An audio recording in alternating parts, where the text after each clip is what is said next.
대표도 바람잘 날 없는 국민의힘 상황도 짚어보겠습니다. 이번 키워드는요, 당대표의 칼입니다. 개인사로 자리를 비웠던 장동혁 대표가 복귀하면서 본격적인 징계 전국도 펼쳐졌습니다. 그런데 이 장 대표가 징계 심사가 열리기 직전에 던진 말이 파장입니다. 관련해서 대신 질문을 받은 당 대변인의 답변부터 한번 들어보시죠. 후보의 회의에서 네. 해당행위자는 복당도 금지하자는. 네, 제가 맥락을 정확히 말씀을 드리겠습니다. 징계는 원칙과 기준에 따라 엄중하게 처리되어야 된다는 말씀을 하셨습니다. 자의적이거나 선택적으로 적용되어서는 안 되는 문제입니다. 누군가에게는 또 다른 고무줄 잣대로 적용이 된다라고 하면 그 징계 기준은 더 이상 유효할 수 없습니다. 심각한 해당 행위자에 대해서는 엄격한 당구에 규정된 기준과 절차에 따라 징계를 하는 것이 불가피하다는 것이 오늘 비공개 회의에서 당대표의 생각이고 발언이었습니다. 네, 장동혁 대표가 당원 당규를 바꿔서까지 해당 행위자가 복당하지 못하도록 하겠다고 했는데 방금 들으셨다시피 박성훈 대변인의 말을 들어보면은 특정 계파를 겨냥한 발언은 아니다 이렇게 말을 하고 있습니다. 김성태 대표님, 그런데 바로 친한계가 반발을 했더라고요. 특정 계파를 겨냥한 건 아니다라는 박성훈 대변인의 이 말에 진심이 느껴지십니까?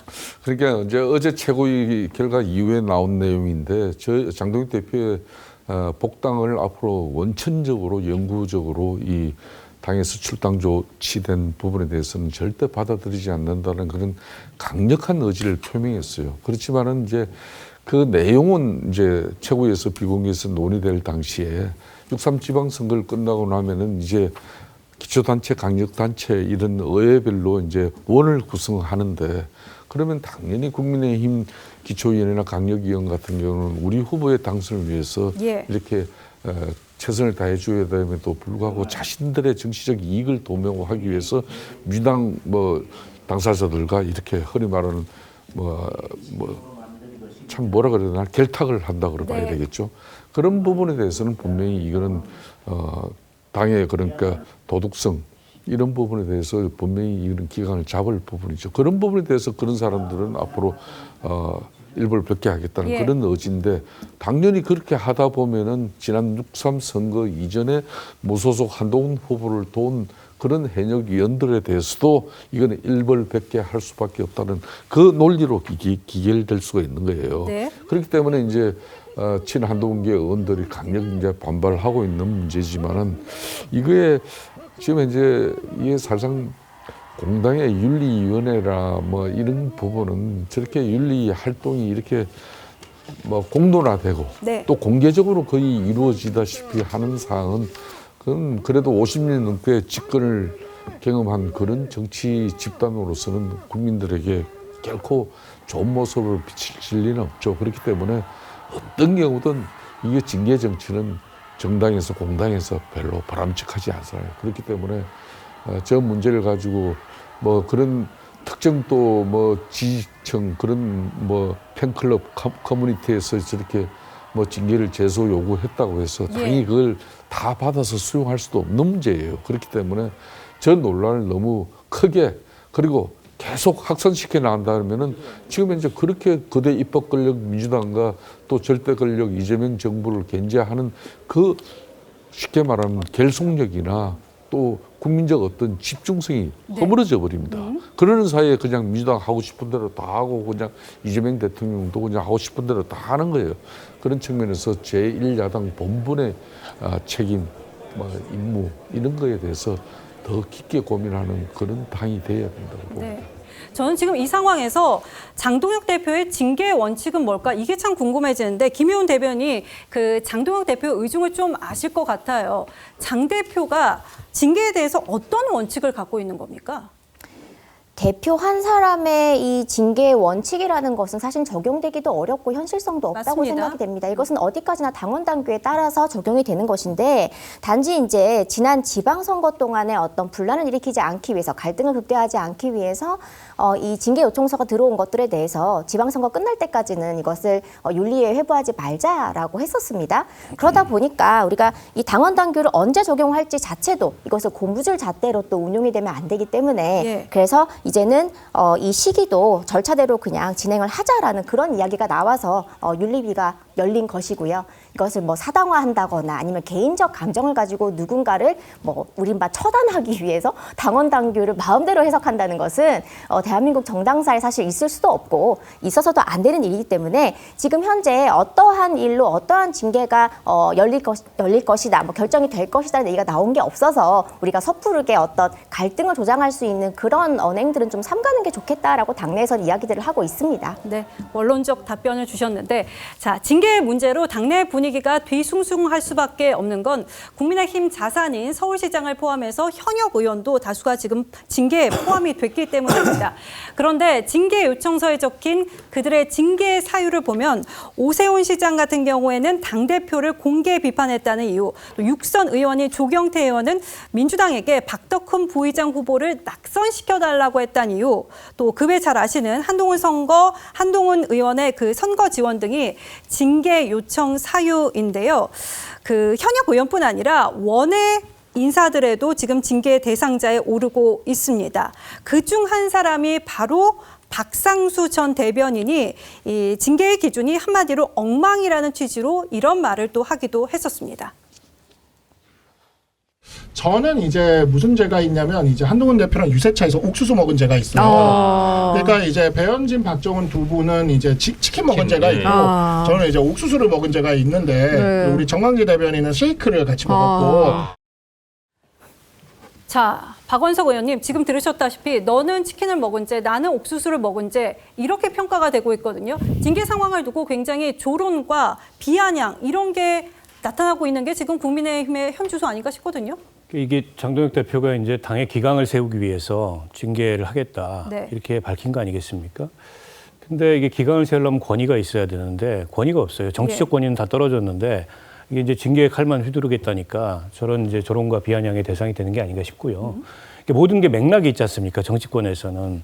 그러니까 이번 지방선거 과정에서 있었던 어떤 특정한 일을 두고 이제 징계를 논하는 것 자체가 제가 보기에는 그 맥락상의 이해가 아닌 것 같아요. 그러니까 한동훈 대표를 제명시키고 그리고 뭐 배현진, 김종혁 두 최고위원이나 의원을 이제 징계하고 이런 게 이제 사전에 있었던 맥락이고 그 부당성에서부터 이 문제가 확대돼 온 거거든요.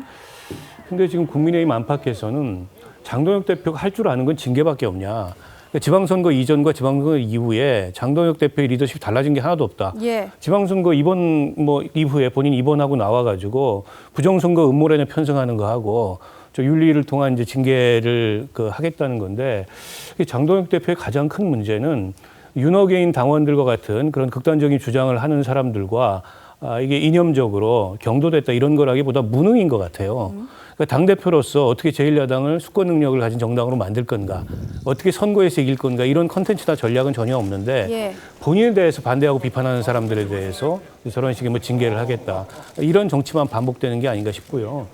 이번 지방선거에서 나타난 이제 민심의 맥락으로 보면 지금 징계를 하겠다는 게 전혀 맞지 않지. 어떻게 보면 야당으로서 뭔가 견제력을 행사할 수 있는 그런 기회, 뭐 그런 여지 이런 걸 부여받은 거지 않습니까? 예. 근데 그에 합당한 정치를 하고 뭔가 이게 통합하고 그럼으로써 이제 더 커지는 그런 정치를 해야 되는데 지금 민주당에서 전당대회를 앞두고 당내 여러 가지 갈등이나 분열이 일어나고 있으면 오히려 야당한테 그 기회가 아닙니까?